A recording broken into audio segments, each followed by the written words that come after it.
Welcome to the show. I'm your host, John Newton, and this week I'm here with Kevin McDonald, author of Life Inside Dead Man's Curve, the Chronicles of a Public Safety Helicopter.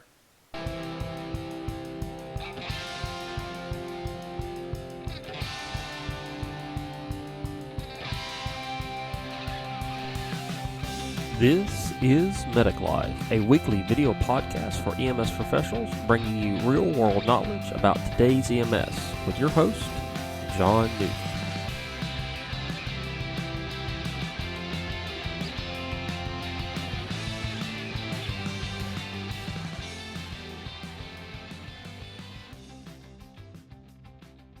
Welcome to the show. I'm your host, John Newton, and this week I'm talking with Kevin McDonald, author of Life Inside Dead Man's Curve, the Chronicles of a Public Safety Helicopter Pilot. Kevin, welcome to the show, sir. Thanks, John. Appreciate you having me. So, you're hanging out there in Texas. How's the weather out there? Weather out here is gorgeous right now. It's about 68 degrees, sun shining. I've got no complaints. The reason I had you on the show, and it's really odd, when we first started talking, you asked me, hey, are you in Texas? And I said no, and you were like, how did you find out about my book? And I was like, well, honestly, and I'm going to post up a picture here of the cover of the book for everybody to see there, but, got a friend that lives in Texas. He lives in the Houston area, and he was like, hey, there's this famous pilot from Austin Travis that flew, and he got these awards and stuff, and he goes, you got to read his book, man. I was like, have you read it? He goes, well, I've heard it's really good. He goes, read it and tell me what it's about. So I ordered your book. I got it. Yeah, and you mentioned that you ordered it with some apprehension. I did. I've got just like tons of notes you can probably see there in it. I'll tell you honestly, I don't really read that many like EMS type books because I've been doing this for 20 something years, but I just never really found the writing style fascinating. Right. But when I found out that not only were you in public safety, that you flew doing EMS calls, and I learned a little bit more about, and we'll talk about some of that, about how Austin Travis really worked, but it was written from a pilot's standpoint. I was like, this might be interesting. So I gave it a shot. And I got to say, when I found out you were a Navy pilot, I was like, all right. As a Marine, I was like, let's read this. Let's see what happens. And, you kind of gave away the plot at the very beginning of kind of what happened, and then you went back and you told the story of how you got to where you are. And I will say you drew me in. You really did. It's an excellent book. I love the book. I'm definitely recommending it to people. There's going to be contacts in the description for this on my webpage and stuff because I think people need to read this. And it's because it's not just about EMS. To me, it's almost a human interest. And I like how you start out chapter 1, there I was, and you're telling the story. Well, and it's first of all, I appreciate the kind words. When I first started writing the book, it was really at the behest of my wife, and I never really looked at the book as a any kind of a venture. In fact, I didn't even think about the publishing process when I sat down and actually started writing the book. I just I thought, well, these stories have always sounded good when you're telling them to somebody in a bar over a beer, but my kids were pretty young when I got out of the Navy and first started flying for Starflight here in Austin. And so I thought, well, if nobody but my kids ever read this book, then at least they'll know what their dad was doing all those years when I was, well, because you worked in EMS, you're missing birthdays and Christmas mornings and Thanksgiving dinners. Yeah. Oh yeah. So I thought, well, this would be a good way for them to at least know what I was doing all those years. So Well, so we're like 30 pages into the book, and I gotta ask, what makes a Navy pilot better? I know that's a dangerous question, but what makes a naval aviator? Naval aviator, that's correct. It's like the old line from the right stuff. You know, we don't call them pilots in the Navy, we call them aviators, because aviators are superior to pilots. And it's funny you mention this, because I was actually reading a review from a guy online the other day, and he said, well, this was a very compelling read. He said, it's just a shame that the author had to keep telling us what a great pilot he was. And I thought to myself, well, here's a guy. I can honestly say I didn't get that. Obviously didn't appreciate the tongue-in-cheek nature of the naval aviator persona, the way I described it in the book. You know, it's not just naval aviators. I mean, any pilot who's worth his salt will, you know, he'll tell you that, you know, if something goes wrong in the cockpit, he wants to be the guy at the controls. Oh, yeah. Naval aviators have this reputation, you know, and it goes back to, you know, it didn't originate with, you know, with the Top Gun movie with Tom Cruise. That was, I think that was the first time that the general public actually got exposed to it. But naval aviation has been that way, you know, since day one, really. It's, there's nothing harder than trying to get aboard the ship, you know, on a dark night and heavy seas. And, you know, there are a lot of times when, in fact, the flight surgeons have even put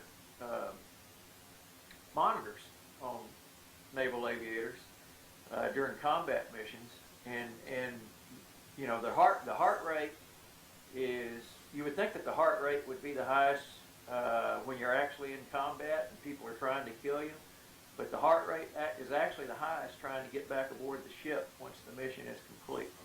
So that's the biggest difference between naval aviators and the way I think the way I worded it in the book, the difference between naval aviators and all those pilots, you know, who were less fortunate and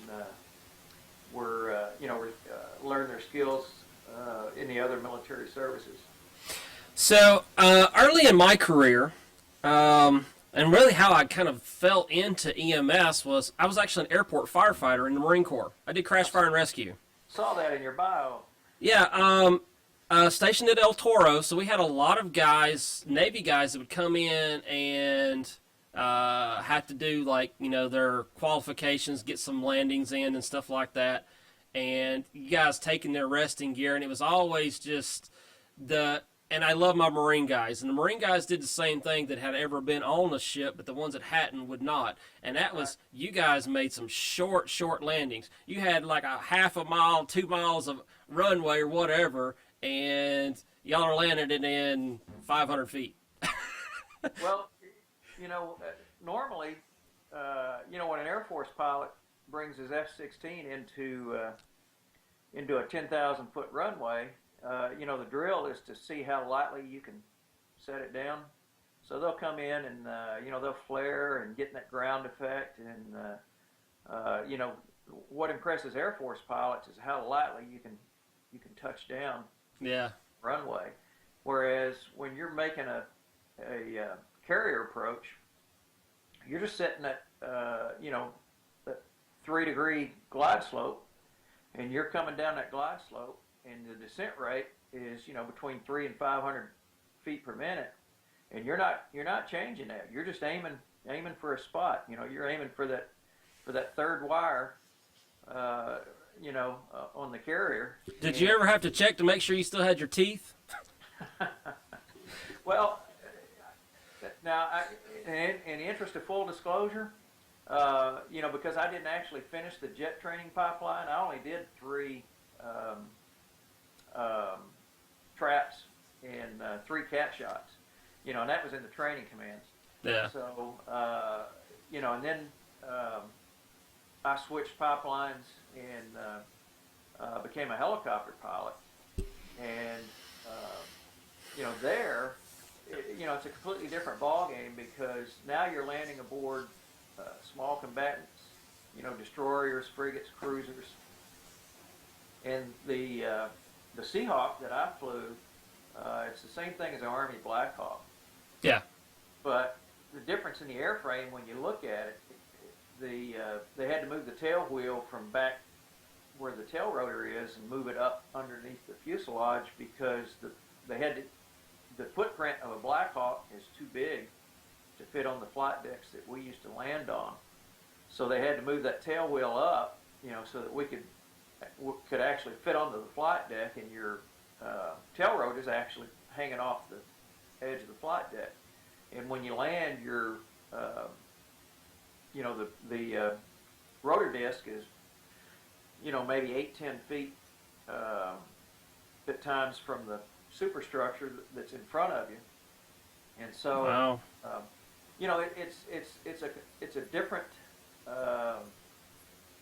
It's a different kind of approach, and at night I think it's even worse. Of course, I would say this as a helicopter guy, but I think it's even harder, to get aboard a small combatant in a helicopter on a dark night in heavy seas than it is to try to get, an F-18 back aboard the USS Ronald Reagan. Yeah. It's just, there are times when it's just, I'll put it this way, if anybody ever tells you that they don't mind trying to get back aboard the ship at night, you don't want to fly with them because obviously they have no apparent fear of death. So I want to read this passage from your book, and we're probably going to read a few of them, but so this is from, well, I think you will know where this is from. So it follows that my life, as well as the lives of many others, have all been affected by a common link. The curious connection between an accused president assassin, a man who is best known for brewing high-quality Bavarian beer, and the man known to Holocaust survivors and their relatives as the Moses of Rovno. And I don't know if I pronounced that correctly. It's actually Rovno. It's Rovno. Okay, it's a long O. Yeah, that's from chapter 2, which was actually the most... I had more fun writing that chapter. I absolutely loved it. I finished reading the chapter, and my wife was getting ready for work one morning, and I'd finished reading the chapter, and I went in there, and I'm just like, I'm a historian too, so I have a degree in history, and I just absolutely loved it. And I was just like, blah, blah, blah, blah, blah, and she looked at me, and she goes, I'll read the book, but yeah. I just loved it, the way you made the connection between Lee Harvey Oswald, some guy who brews, what's the name of the beer? Cosmo Spetzel. Yeah, what's the name of the beer again? It's, the Shiner Brewery is here in... but it's Shinerbach, right? Well, Shinerbach is the, if you remember from the book, that's that's the beer that most people associate with Shiner. But yeah. Shiner Premium is actually the original Shiner beer that Cosmo Spetzel started brewing back in 1909, and it was kind of fun to sit down and write that chapter. The title just came to me, and I actually came up with the title before I wrote the chapter, and then of course the challenge was because I thought the title of the chapter sounded kind of neat. Of course, then I had to actually sit down and tie those three things together. And the Moses of Rovno. How do you actually pronounce his last name? It's a German name, I'm sure. Gravy. Gravy? Okay. Gravy. Okay. Just like Betty Grable, only without the L. So it's okay. Gravy. And yeah. So just for the viewers, the title of the chapter, and you guys got to definitely read the book. But Lee Harvey Oswald, Cosmo Spetzel, and German guy named Moses. So, correct. Yeah. When I read that, I was like, what? But when you started telling the story and you started putting the pieces together, I know who she was. When you first started telling the story about the waitress, I was like, I know who she is. And I was like, that is just like the coolest thing ever. And very random, but yeah, you know. If if you're a history buff, you know, I can see where you would pick up on that. I think a lot of people, you know, especially you know, people younger than us, millennials, you know, would never have picked up on that. Yeah. So we've been talking a lot about flying and the helicopter. You said it takes the flight characteristics of a refrigerator. So the flying fridge and auto rotation. I love the chapter on auto rotation because it really, and a lot of people go, oh, well, that's probably going to be, you really made it readable and to make sense to people who maybe know a little bit about aviation, but not anything about aviation. Well, that was my wife's least favorite chapter. So the aerodynamics, the paranoia. Yeah, and that chapter is only about half as long as it was originally. Oh wow! Because if you think it reads like a textbook now, you should have seen it before. I actually didn't. I didn't think it read like a textbook, which was very enjoyable. And you were able to, you said, "Welcome to Helicopters 101." Well, you kind of you didn't get too technical, but you put some technical spin on it, and it was, like I said, very well written, and I think it was an easy read, and that was the thing that I really liked about it. And we got through how you had your, and we'll get to the mishap part, but you had your mishap, and then you started back at the beginning. This is how I started my flight career, and let me tell you about helicopters and. Right. Well, and that's actually where the title of the book comes from. Most people. I think when they hear about a book that's about a guy flying an EMS helicopter, and then they see the title "Life Inside the Dead Man's Curve," and they associate the Dead Man's Curve, with the old Jan and Dean song, and Dead Man's Curve out in L.A. And it's so, and that was sort of intentional, but when you read that chapter, that's where you understand that the Dead Man's Curve, to which I'm referring in the title, is actually the line that delineates the safe area and the avoid area in the height velocity diagram in the helicopter performance charts. I will say I saw the title and I was like, he's got to be talking about life and death with the patients, and I would have never thought. And then when I started reading the chapter, I was like, that's where he got it from. It's this whole chart about where not to fly. If you don't want your helicopter to fly out of the sky, if you don't want the refrigerator to crash, don't fly in this zone. Well, it's just a little ironic that, all those areas on that chart that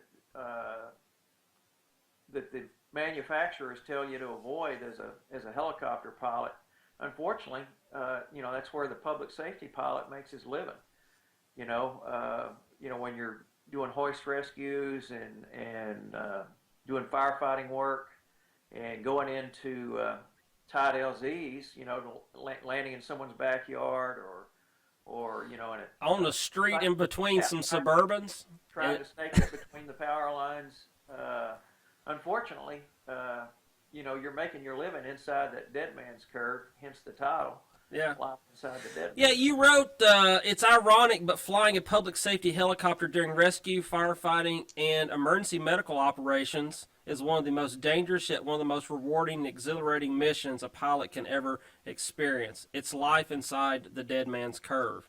And I thought that was, I was reading through the book and I was like, yeah, I've got to highlight this because that was probably one of my favorite passages, because when you think about EMS flights, helicopters, I think Austin Travis is probably still one of the very few that even do stuff outside of just medical transport. Most of them now are.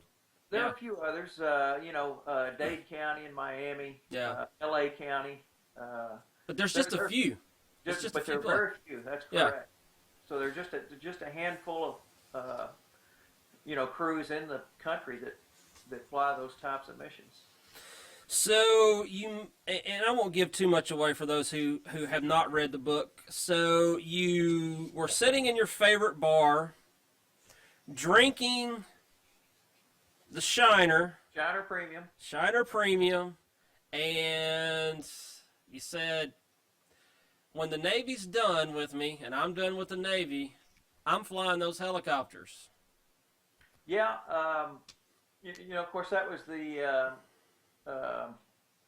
one of the things that was kind of fun about writing that second chapter was, I explained in there how it was that I even came up with the idea, to try to get on with Travis County and fly for them.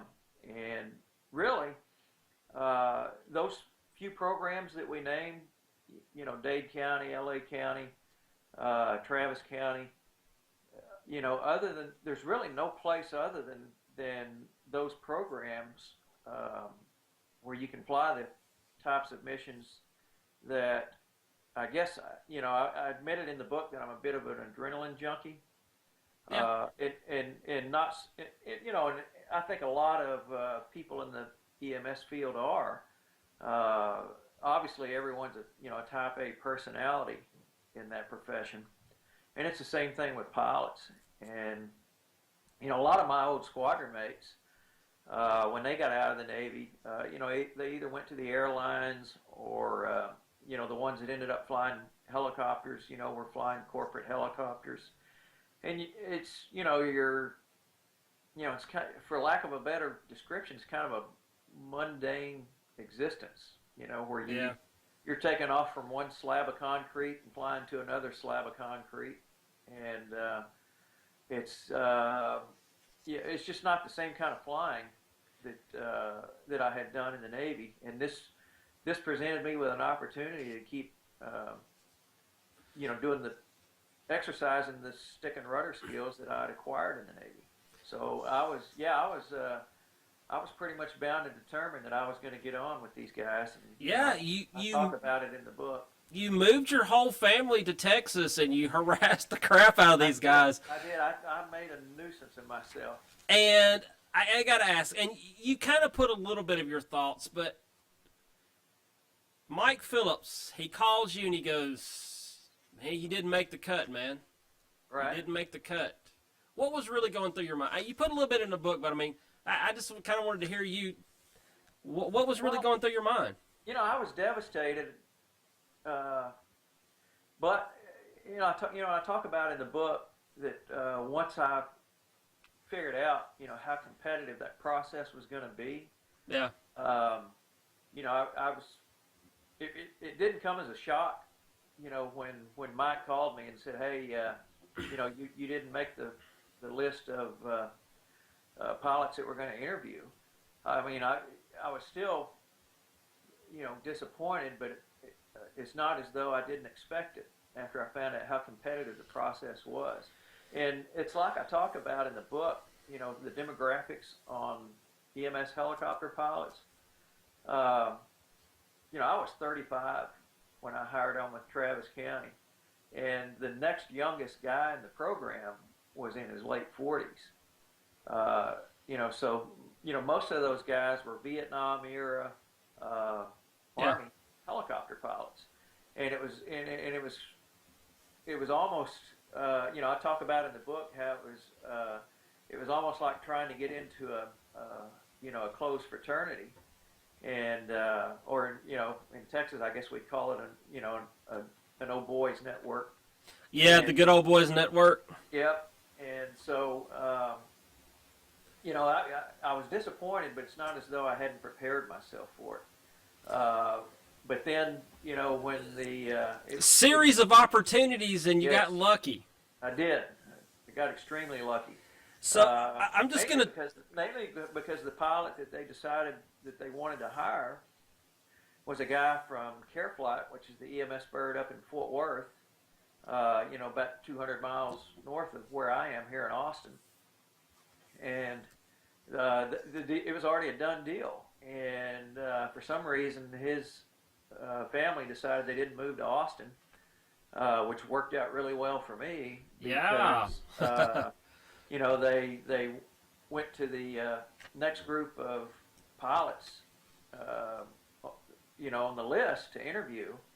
And I probably didn't talk about this enough in the book because I really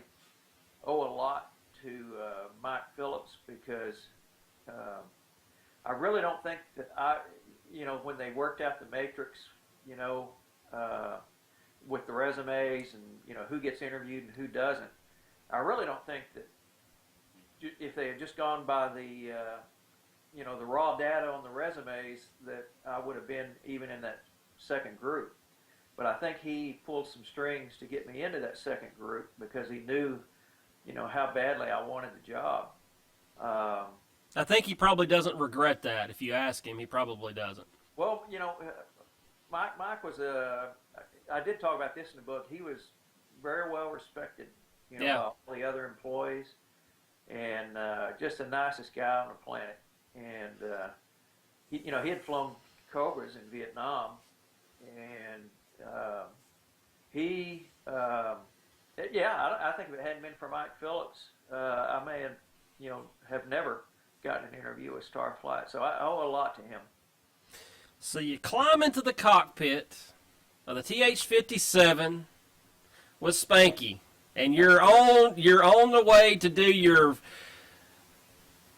I guess, interview flight. That's right. And have never cold started one of these kind of helicopters. I gotta say, I kind of figured probably what was gonna happen, but I ain't gonna lie to you, I was crossing my fingers for you, reading the book and crossing my fingers. Well, you know, it was one of those situations. The TH-57 and I'd flown the TH-57 as a flight instructor back in Pensacola, so I'd trained people. You know, in the Navy, everybody trains fixed wing first, and then they take a group of fixed wing pilots and transition them to helicopters. And so when I was a helicopter instructor at Pensacola, and we flew those TH-57s. So I'd logged over 3,000 hours in that thing. But the TH-57 that the Navy flew was a little bit different than that Long Ranger that we flew on the day of my interview flight. And the TH-57, the starter, it was basically fully automatic. You know, you'd basically just hit the starter, open the throttle, and the fuel flow was automatically metered by the fuel control unit during the start. So that Long Ranger that I flew that day of the interview flight, it's up to the pilot to actually open and close the twist grip on the throttle that's on the collective, which is, you know, just like the twist grip throttle on a motorcycle. I have to open and close that thing as the engine lights off, and as the RPMs start to build. You know, you have to introduce more fuel, and then as the RPMs build more, you have to introduce even more fuel. And it's kind of dicey because if you don't introduce enough fuel as the RPMs increase, you know, the thing will flame out, which is not a huge deal. You just, except when you're trying to do an interview, right? It's a little embarrassing when you're doing an interview ride. But the worst case scenario is you introduce too much fuel and you get a hot start. You over temp the turbine, and so now you've broken the aircraft at that point, which would be even more embarrassing on an interview ride. And to this day, I don't know why. I had already told Spanky, hey, I'm familiar with these things. I've got several thousand hours, and so when he said, okay, go ahead and light it off, suddenly it dawned on me that I had never had done a manual start, and and I was familiar with the concept, so I knew what I was supposed to do. I just wasn't sure I could do it. And the prudent. I think I mentioned in the book that the prudent thing to have done at that point would have been to just say, "Hey, I've never done a manual start. Can you start it for me?" But I guess at that point my naval aviator ego got in the way and could very well have cost me my career at Starflight had it not worked out the way that it did. Well, I got to say that this first flight, I think, probably set the tone for your career. I imagine something out of like a spy movie with the dun dun dun dun dun dun kind of music playing in the background as you're harrowingly making your way down into your first LZ on this training flight between all of these interlaced power lines. Yeah, there's a labyrinth of power lines out there by Mansfield Dam, uh, and you know, helicopter pilots hate power lines anyway. I think I mentioned. I understand why. I know why. Yeah. I haven't flown since 2011, and you know, I still have the power line dream that I think most helicopter pilots have, and so that was you know, that was a bit of a challenge. And I think I mentioned in the book that you know, at first I thought, well, okay, he's testing me to see if I'm dumb enough to even attempt this. Were you scared though? I mean, did you even have a second thought about it, or was this? No, I mean, I knew I could get in and out of there, you know, without killing myself. I just didn't know, you know, if he thought that it was appropriate to go in there. Does that make any sense? Yeah. You know, I To see if you were dumb enough to do something he wasn't crazy enough to do, right? You know, and so I asked him, you know, how badly do you want me to get in there?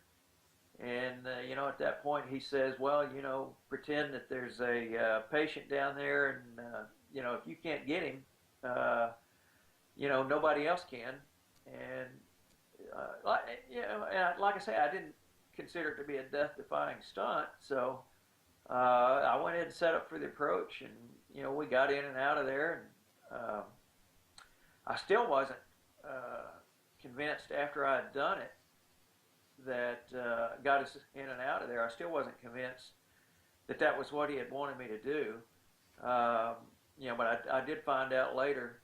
You know, I asked him. I said, "Well, what did the other guy do at the bottom of that approach?" Because if you remember, I had when I got down to the bottom of that approach after I had come down between the power lines, because of the way the terrain was sloped, I needed to turn around and point my tail into the wind and land it downwind. And you know, I asked him. I said, "Well, did the other guy, you know, did he turn around and land downwind?" And he said, "Well, the other guy elected not to shoot the approach." And when he told me that, you know, I wasn't sure at that point whether I had done the right thing or the other guy had done the right thing. And then he kind of grinned at me and gave me a thumbs up. So I knew at that point that he was happy that I'd gone ahead and shot the approach. Yeah, you wrote, in every moment of choice, you create a new destiny. Right. And then you did this very harrowing auto-rotation that basically landed you a job. Yeah, that was pretty much, that's what pretty much sealed the deal for me. You know, after after going into the LZ between the power lines, the next thing we did was we flew out across Lake Travis, which is the lake here just west of Austin. And when we got to the other side of the lake, Spanky rolled the throttle off on me to simulate an engine failure. It didn't roll the throttle completely off. You know, just rolled the throttle to idle. So you know, the engines are not making, or the engine's not making power at this point, and so the blades are auto rotating. So as a pilot, you have to lower the collective and you know, start your descent as you're looking for a place to set it down. And I spotted this old abandoned airstrip out here west of the lake. And so as soon as I spotted that, I figured, well, that's got to be the place, you know, that he intended for me to pick when he rolled the throttle off. And so I started making for that. And I knew I could make it. I had enough altitude I could make that old abandoned landing strip. And that was really the only place to set it down. It's not as if it was a choice between the old abandoned airstrip and some vacant lots or farmers' fields. It was, you know, it was trees, hills and trees, and the landing strip. So the landing strip is the only place available to try to set it down. And I knew I could make it, but the problem was I had the wind on my tail at that point, so I was going to have to land it downwind. And when you're, when you're trying to land at the bottom of an auto rotation and you're downwind, you can only slow the helicopter down so much. And if you have a 20-knot tailwind, you can't slow the helicopter down any more than zero airspeed. So even at zero airspeed, you're still doing 20 knots down the pavement. So you're going to have to run it on, which is a little bit kind of dicey. So it's preferable to get it back into the wind.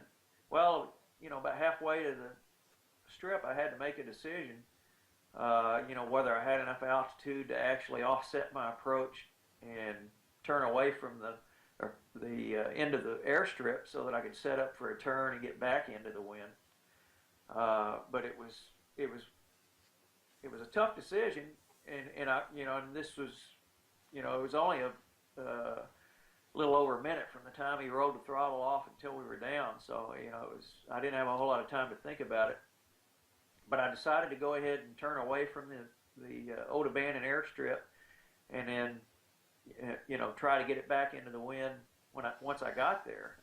And when I let's just say we didn't have any altitude to spare, and we didn't have any room to spare at the end of that runway once I got it turned back 180 degrees into the wind.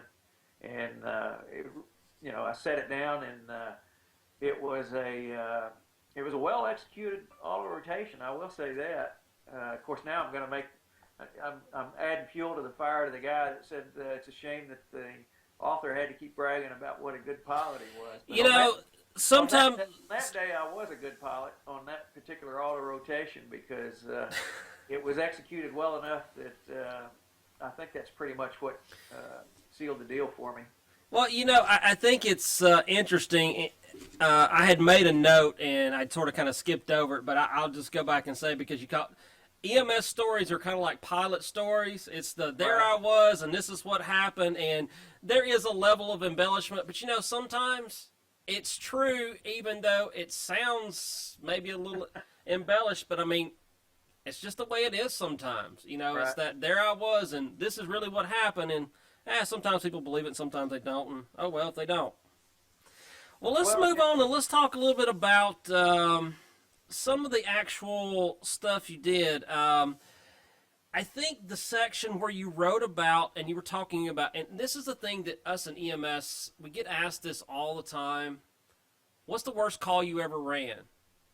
And I can tell you, I still don't know the answer to that, and most people don't.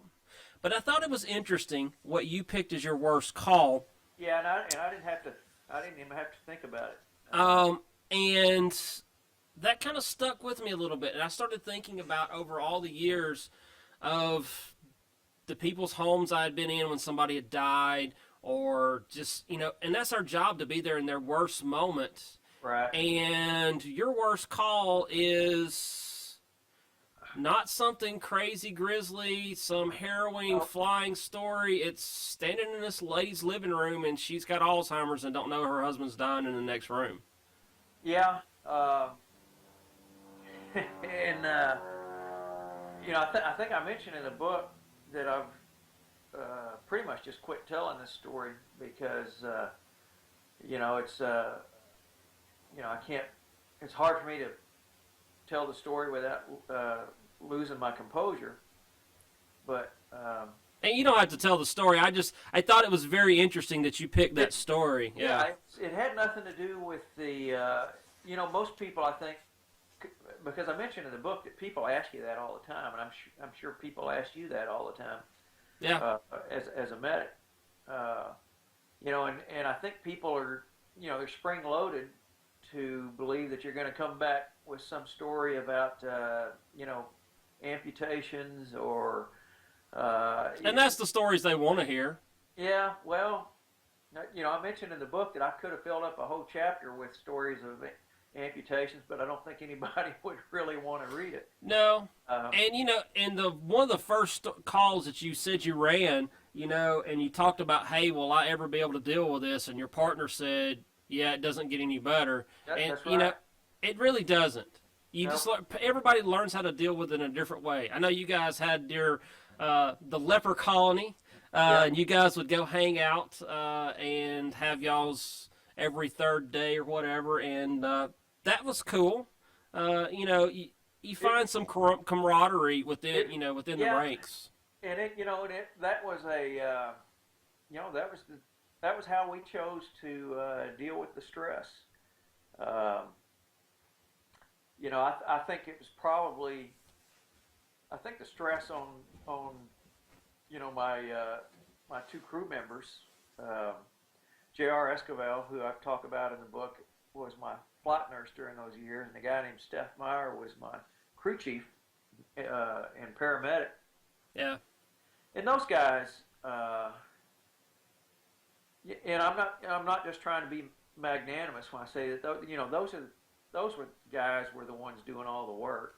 I'm just I'm the proverbial ambulance driver on the EMS calls, and the obviously the rescues and the firefighting calls, are different, which is why I mentioned in the book that those were the calls that I enjoyed more. It was funny you said, your guy, I think it was Paul Cooper. Cooper, Cooper. Cooper. Cooper. Please stop kicking my pilot in the head. Yeah. That was funny. Yeah. In fact, that's the. I tried to write the book so that. Well, let me just back up. Initially, when I wrote the book, and then I went back and read it for that first draft manuscript, I was disappointed because a lot of those stories, like the one that we're about to talk about, those stories, would always entertain people, when you're sitting in a bar telling the story over a beer. But when I went back and read the first draft of the manuscript, the stories didn't sound the same, and suddenly it dawned on me that this book doesn't sound like two guys sitting in a bar telling sea stories. This sounds like a guy trying to impress his friends with his command of the English language. I was trying to write War and Peace, and it didn't work.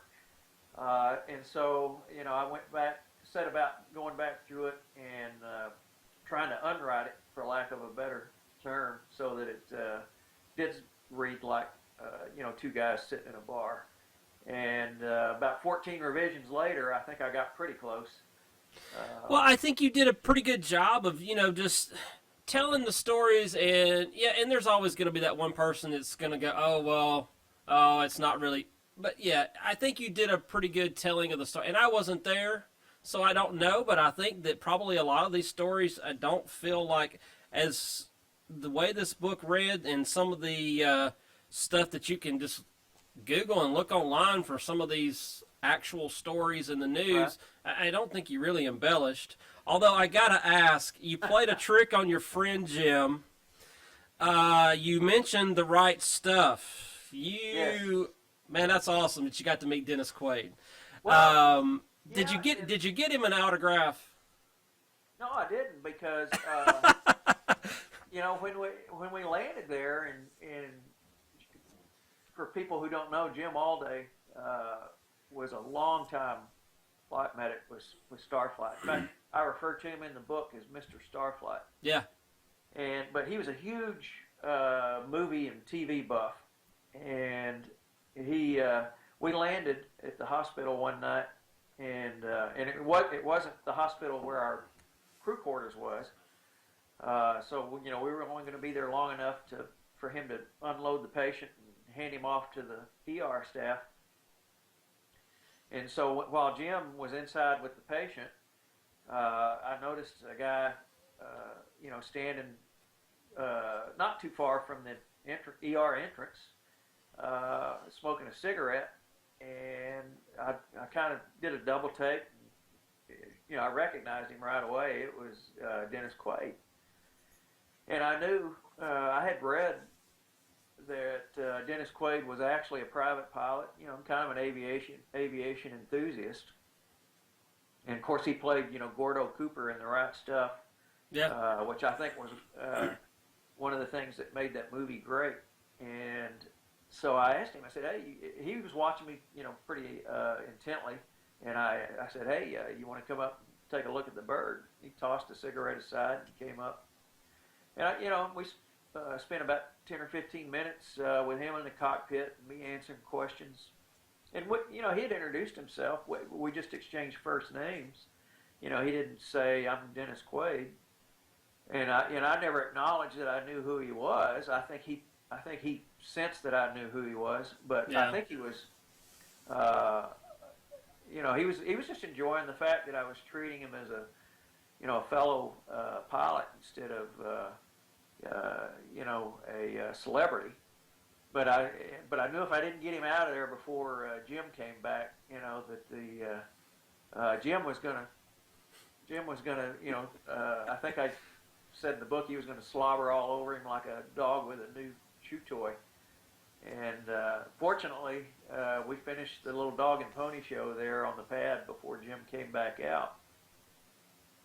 So when Jim came back out, I kind of, I helped him load the stretcher back into the aircraft and get all the gear secured. And we got back in the aircraft, and I kind of hustled him into the co-pilot's seat. And I waited until we were, in a hover about 5 feet above the pad to point out that, hey, I think that's Dennis Quaid standing over there.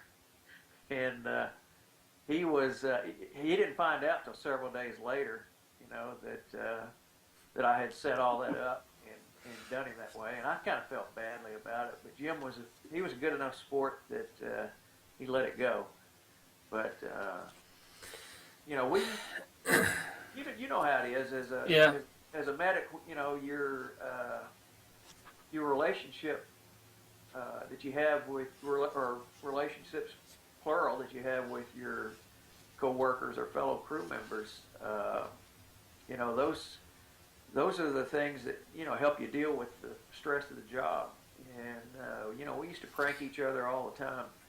So, yeah, those stories are, well, and it's, you talked about some of the stuff you guys did at work and just even telling the stories about off work and why the guys at the bar owner and the bartender, the guys liked you. Was it Zoob and Pepe? Zoob, Pepe. Yeah. The night that you guys did carrier quals, that was hilarious. I was like, I know what's about to happen, and this is probably going to be ugly. But it was really good stuff, and you mixed some good stories in, the fires there, and just how just taxing it was, just day after day, and just not feeling like you made any effort, or made the effort but didn't make any headway. And you go back when it's over, and there's these 3 houses standing, and you're like, wow, I did make some difference. It wasn't much, considering all the structures that we lost during those wildfires. But, it was, at least we saved somebody's house, I guess is the way I came away that day feeling, and so it was gratifying, when the lady actually came out and gave me a big bear hug. That's when I realized that, we had totally, I referred to it as a war in the book, and we had obviously totally lost the war, but that was one of the few tactical victories that we had to take away. So there's a saying that sometimes we say to people as we leave in the South, hey, I'll see you, good Lord willing, and the creek don't rise. Right.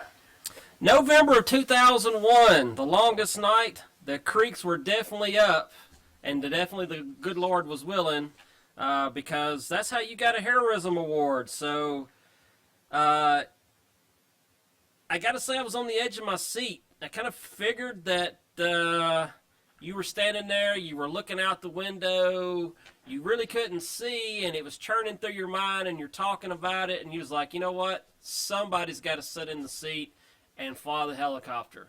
And I think, you know, as I read this and I look back on it, and maybe you feel the same way, I felt like because you were willing to, you were the one person, whether it was you or someone else, that one person said, okay, yes, I can fly, so everybody else did. And there's like, what, 3 crews that ended up saving, what, about 15, 20 people? Yeah, 20 people. And in fact, and Jim Alday, the guy I was telling you about earlier, he was involved in, I think, 14 of those. Yeah. But that was, yeah, you know, and the title of that chapter is The Longest Night, and it was. Yeah. It was just, you know, when that call came in, you know, for those 3 people that were swept off the bridge there at Brushy Creek, that, you know, that was the worst the weather had been all day. And the weather during those 3 rescues was, I mean, that was the worst it was that night. And that was the, you know, I'm not kidding when I say that was the toughest go no go decision I ever made. And I actually faded a lot of heat for it later. You know, I mentioned in the book, you know, that there, you know, a lot of the EMS helicopter blogs, you know, people got on there and said, well, you know, those guys were reckless, you know, for launching in that weather. And you know, and I won't say we were reckless. You know, I would argue that, but you know, I did admit in the book that you know, had those circumstances come later in my career, I just would have canceled the flight because you know, fortunately, I was at the point where I had just enough experience to be really good at what I was doing, but I was still young enough to where you know, You didn't know better. I didn't know any better. I still kind of thought of myself as bulletproof. And I totally understand. I think about, you know, when you wrote that in the book, and I thought about some of things that I've done in my career, and I'm like, you know what? I probably would not do that now because I'm a little older and I probably know better. Not that it's a wrong thing to do. It's just I would probably go, maybe not going to do that. Oh yeah, and like I say, you know, I'm comfortable as we sit here that, you know, that I'm with the decision that I made then. But you know, given the same circumstances a few years later in my career, I wouldn't have gone. But you know, you were talking about the stories of the rescues, and you could probably tell from reading that chapter that because some of it is told from you know, the victim's perspective. Yeah, which was very interesting to get their perspective. And I have to, yeah, and all the stories that are told that way, the people who are actually named in the story collaborated with me in writing the book and telling the story. Outstanding. So you know, so I was able to include you know, some aspects of the story about which I was even unaware until I actually sat down with them and you know, they started helping me tell the story for the book. So it was, you know, the book, and actually that was one of the harder chapters to write because, you know, it reads differently than all the other chapters in the book because it is written more from as a documentary, I think, than the rest of the chapters because, you know, I'm telling stories about rescues that occurred and I wasn't even present, you know, so I'm relying on the people who were there to relate the story to the reader. And so that chapter was a little bit harder to sit down and write because you know, I had to interview a lot of people and take a lot of information and try to put it together in a way that would be interesting to the reader. Well, I think it was very interesting. I liked the whole book because you were able to relate every aspect, and I I don't think and maybe it's just my understanding of pilots and the mentality and stuff like that, and just EMS and the telling the stories. You know, I don't think it was over embellished. I don't think it was you know, I'm trying to, tell a better story than somebody else, or my story's better than yours, or whatever. Right. There's an analogy that's really not appropriate for me to use, so I won't use it. But you know where I'm going with it. But yeah, Yeah. yeah. And even when you talked about some of the medical stuff, I mean, you didn't tell technical stuff about, oh, we did this and we did that, but just the getting from, the things you don't think about. I think back in my career, and I've seen some pilots just do some phenomenal things, and I'm just like, wow. I had a guy one time. It was a plowed up field, and it was the only place to land.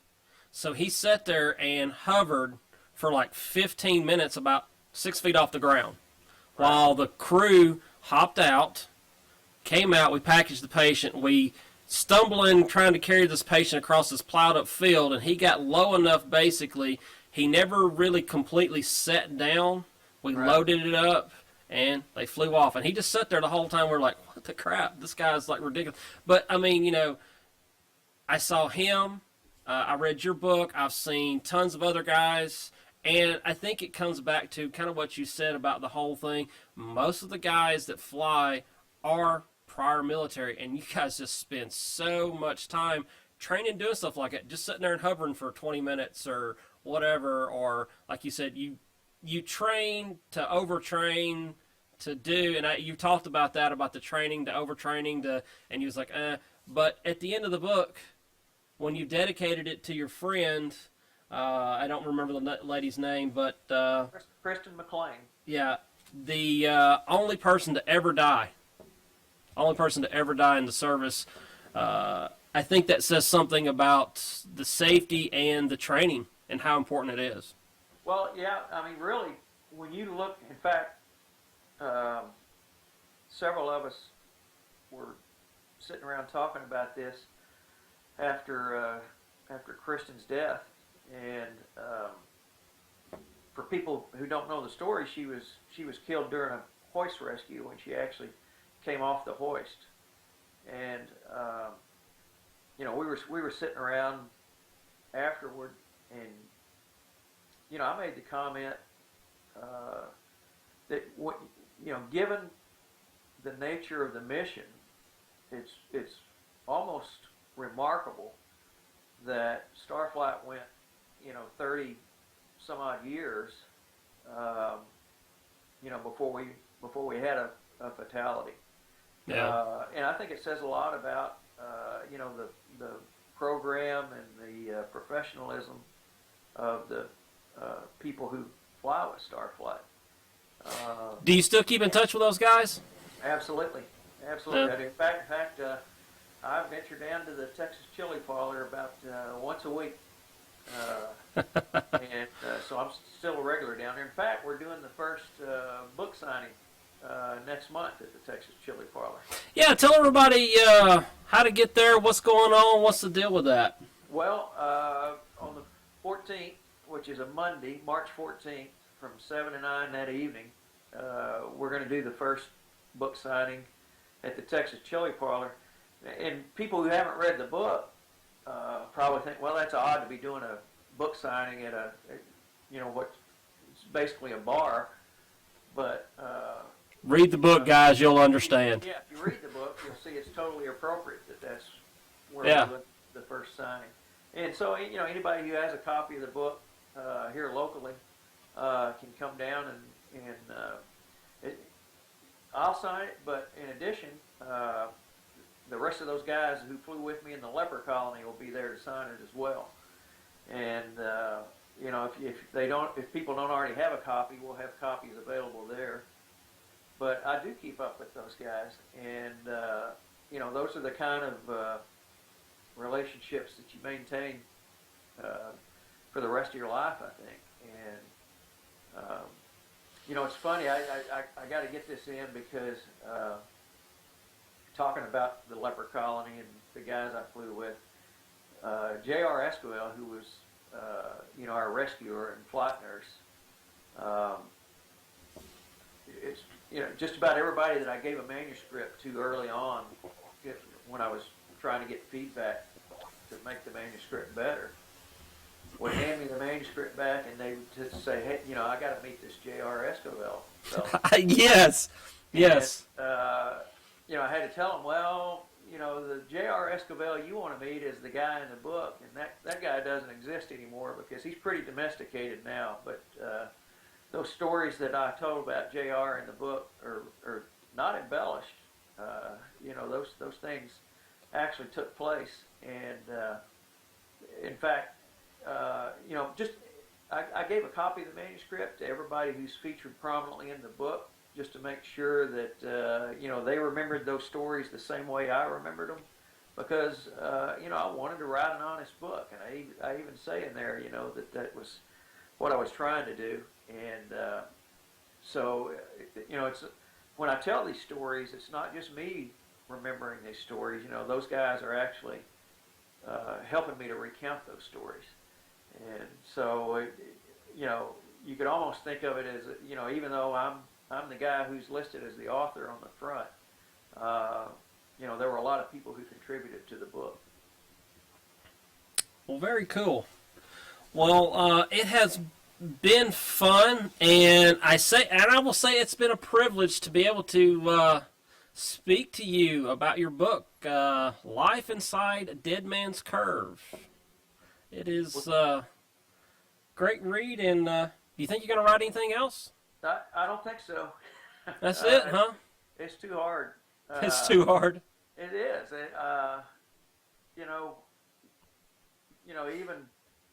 Even Ernest Hemingway said that the first draft of anything he ever wrote was crap. Only he used the more colorful word. Yeah.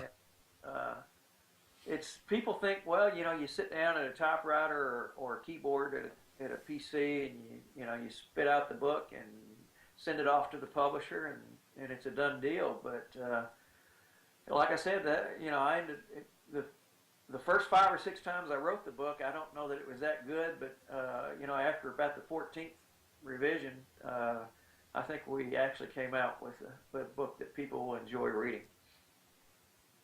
Well, awesome. So you're going to be traveling a little bit for a book tour, or are you just going to... We are doing, like I said, we're doing that first signing here locally at the Texas Chili Parlor. And in May, I'm headed up to Norfolk to go to the Naval Helicopter Association convention that they have every year. And so we'll be heading up that way. And, we'll be taking books with us. And that'll also give me a chance to hopefully see some of my old buddies from my days as a naval aviator. And do you still stay in touch with Graby? I do. In fact, I saw him probably not much more than a month ago, because he still flies for a company out in California, and so every year he has to go back to Grand Prairie, Texas, which is in the Dallas-Fort Worth area. That's where Eurocopter is located, and he has to go back because he flies an A-Star, which is a Eurocopter bird. He has to go back every year for a refresher course. So when he goes back in up there, I always make the trip up I-35 to go hang out with him while he's going through that class. And they're in a lot of times.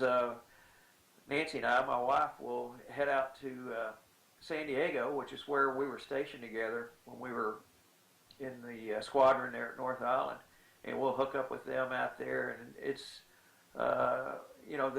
they've been good friends with us ever since our days at HSL 43, and it's just like we were talking about earlier. Where you forge friendships with these people,